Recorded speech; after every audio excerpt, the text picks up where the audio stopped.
میرے دوستو، انسان کو کل عقل بھی مل جائے تو پھر بھی اللہ کی حکمت کا وہ احاطہ نہیں کر سکتا۔ رب کریم کو زیادہ پتہ ہے کہ ہمارے لیے کون سی چیز بہتر ہے اور کون سی چیز ہمارے لیے نقصان کا باعث ہے۔ اللہ تبارک و تعالی کی حکمت یہ چاہتی ہے کہ میرے بندے پریشان نہ ہوں۔ رب یہ چاہتا ہے کہ میرے بندے کسی جگہ پہ بھی دقت اور پریشانی کا شکار نہ ہو۔ تو اللہ تبارک و تعالیٰ نے راہ اعتدال اختیار کرنے کا حکم ارشاد فرمایا کہ تم اعتدال کے رستوں پہ چلو، معتدل زندگی گزارو، افراط و تفریط سے بچو۔ آج جس معاشرے میں ہم وقت گزار رہے ہیں، اس معاشرے میں ہم اس بات کو سمجھنے سے قاصر ہیں کہ اصل ہمارا مسئلہ کیا ہے۔ ہمارا اصل جو مسئلہ ہے اس کی شناخت ہمیں کیسے ہوگی اور ہم پھر اس تک رسائی کس انداز میں حاصل کر پائیں۔ ہم ہمیشہ اپنی آمدن بڑھانے کے چکر میں رہتے ہیں، ایک کام اور شروع کر لیں، پارٹ ٹائم جاب شروع کر لیں، کوئی سائیڈ بزنس اس کا آغاز کر لیں۔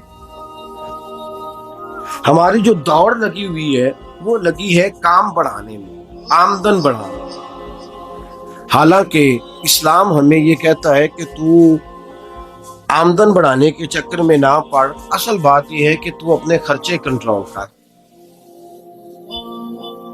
تنگ انسان وہ نہیں ہوتا جس کی آمدن تھوڑی ہوتی۔ کہ توجہ کیجیے گا میری بات، یہ قیمتی بات ہے اور گفتگو ساری کا لب لباب ہے۔ تنگ بندہ وہ نہیں ہوتا جس کی آمدن تھوڑی ہوتی ہے، اصل پریشان وہ ہوتا ہے جس کے خرچے زیادہ ہوں۔ اور ہمارا جو روزمرہ کا نقصان ہو رہا ہے نا، وہ آمدن کے معاملات میں نہیں ہو رہا۔ بنیادی نقص جو واقعہ ہو رہا ہے وہ یہ ہے کہ ہمارے اخراجات زیادہ، اور وہ اخراجات کسی اور نے نہیں بڑھائے، وہ خرچے ہم نے خود بڑھا لیے ہیں اور اب ہمیں اس کا نقصان بھگتنا پڑ رہا ہے۔ اور اگر آپ صحیح معنوں میں ٹٹولیں تو جو بہت امیر لوگ ہیں وہ تو ان خرچوں سے بچ گئے۔ میں نے بہت سارے ایسے ختمات میں شرکت کی ہے، میں بہت ساری ایسی جگہوں پہ گیا ہوں کہ جہاں لوگوں نے بڑا مختصر سا ختم دلایا ہے تو ہو گیا ہے ختم کے معاملے میں کب کسی نے پابندی لگائی ہے کہ اس میں 200 آدمی شریک ہوگا تو تب یہ سال ثواب صحیح ہو سکے گا؟ کون کہتا ہے یہ؟ یا شادی کے موقع پر اگر سارے بہن بھائیوں کو نہ بلایا گیا تو میری شادی پایہ تکمیل تک نہیں پہنچے گی، اس میں برکت نہیں ہوگی، یہ کس نے فتویٰ دیا ہے؟ معتدل زندگی کا اسلام حکم دیتا ہے۔ میں پڑھ رہا تھا کہ ایک بہت بڑا صدر ہے، غالباً سوڈان کے صدر کی بات ہو رہی تھی، تو اپنے بیٹے کی بارات لے کے گیا تو 4 لوگ گئے ہیں بارات، اور 15 لوگوں کا اس نے اہتمام کیا اپنے گھر میں کھانا کھانے کا۔ تو کیا شادی ہو گئی کہ رک گئی؟ تو بھائی راگ الاپنا اس بات کا کہ بڑی پریشانی ہے، کوئی سائیڈ بزنس شروع کیا جائے فلان جگہ، تو اصل معاملہ یہ ہے کہ پہلے ایک بندہ کماتا ہے تو پھر بھی گھر ہی چلتا ہے، پھر بڑا بیٹا ساتھ شامل ہوتا ہے تو پھر بھی گھر ہی چلتا ہے، پھر منجلا بیٹا شامل ہوتا ہے تو پھر بھی گھر ہی چلتا ہے۔ جو رونا دادا جی رویا کرتے تھے کہ بڑی مصیبت ہے، بڑی مشکل ہے، گاؤں میں رہ کے اکیلے ہوتے تھے اور وہ 5 بچوں کو اور 4 بچیوں کو وہ پالتے تھے، تو جو وہاں پریشانی تھی وہی آج پریشانی شہر میں آ کر پڑھ لکھ کر موٹی تنخواہ لے کر وہی پریشانی ہمیں ہے۔ تو میں جس نتیجے پہ پہنچا ہوں اس کو پڑھ کے، قرآن مجید کی چند آیات کو دیکھ کر اور اس مفہوم کی جو حدیثیں کتب احادیث میں پائی جاتی ہیں اور ہمارے بزرگوں نے ہمیں جو مزاج اس حوالے سے دیا ہے، میں اس نتیجے پہ پہنچا ہوں کہ مسئلہ آمدن کا نہیں، مسئلہ خرچے کا۔ ہمارے خرچے بنیادی طور پر زیادہ، اور اگر پھر ہم زیادہ بوجھ خواتین پہ ڈالتے ہیں کہ وہ مطالبے زیادہ کرتی ہیں، اور اگر آپ مجھ سے پوچھیں تو خواتین کی بھی اگر کسی جگہ کوئی عادت خراب ہوتی ہے تو اس میں اصل کردار اس کا ہوتا ہے جو وہ عادت خراب تو کیوں اپنے گلے سے اتار کے آپ کسی کے گلے میں بات ڈالنے کے چکر میں ہیں؟ وہ خواتین کی طبیعت نہیں ایسی ہے. اصل بات یہ ہے کہ ہم نے عادت ڈالی ہے, ہم نے یہ مزاج ان کو دیا تو ان کا بنا ہے, نہ کیسے بن سکتا.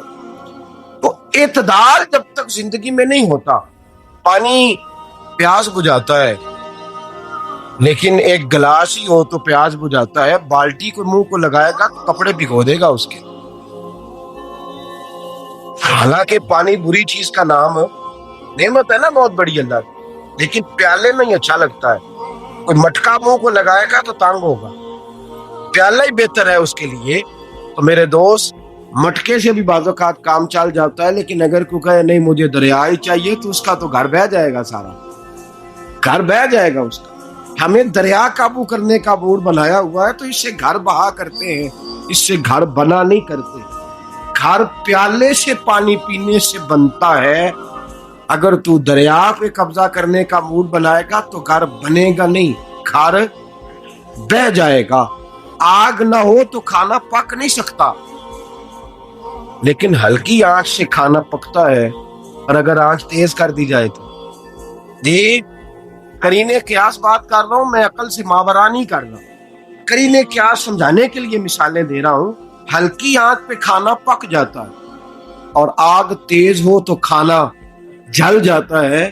تو کھانا اتنی دیر کھانے کے قابل رہتا ہے جب تک وہ ہلکی آنچ پہ پکتا ہے. تو جتنی مرضی تو کہتا ہے نہیں میرا گزارے نہیں, آگ تیز ہونی چاہیے, تو میاں جل جائے گا, جل جائے گا. ہوا نہ ملے تو سانس نہیں آتی, ٹھیک ہے, آکسیجن نہ ہو تو سانس, ہوا نہ چلے تو گزارا نہیں ہوتا. لیکن اگر تیز جلے نا, اگر تیز چلے تو آندھی اور طوفان بن جائے تو چھتیں گرا دیتی ہے, جانیں لے لیتی ہے. ہم ہیں طوفان کے چکر میں, ہم ہیں دریا کے چکر میں, ہم ہیں بڑے لاؤ کے چکر میں. تو میاں ہلکی آنچ ہی اچھی ہے, یاد رکھ. اور ایک گلاس پانی کا اعتدال سے ملتا رہے تو وہی ملتا رہے, ضرورت کے وقت وہی بہتر ہے. تو پورے دریا پہ قبضہ کرنے کا پروگرام نہ بنا, تانگ ہو جائے گا. اور میرے عزیز یاد رکھ, ہوا سانس لینے کے مطابق ملے تو وہ یہ اچھی ہے, جو سانس بند کرنے پہ آ جائے وہ ہوا اچھی. ہم نے چکر چلا لیا ہے کہ زیادہ پیسہ, راتوں رات پیسہ, لمبا پیسہ, یہ پلاٹ بھی میرا, وہ پلاٹ بھی میرا, گجرانوالا بھی, گجرات بھی, لالا موسیٰ کھاری اور پنڈی تک جہاں میں جاؤں میرے نام کی تختیاں لگی ہوئی ہونی چاہیے. اسلام منع